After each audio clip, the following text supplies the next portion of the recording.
How to add CitiBank card to Apple Wallet. Let's get started. Launch your wallet app. This is the default app in your device. If you cannot find this app in your device, you can head over to the App Store, search for the app wallet, and then download it.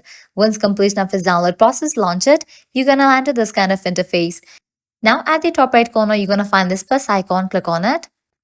With that, different available card options will appear. Go ahead and select the option that best suits you.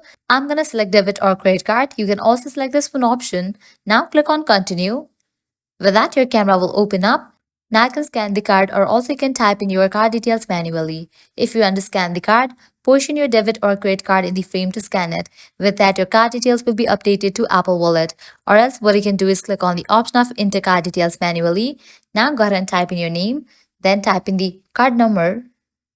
After you type in your card number, click on next. In the next page, you will need to type in the expiry date and CVV of the card, and then go through the process. With that, card details will be updated to Apple Wallet. So this way you can easily add Citibank card to Apple Wallet. This was really simple and quick process. At the end, if you guys find this video helpful, don't forget to like, share and subscribe to our channel. Thanks for watching.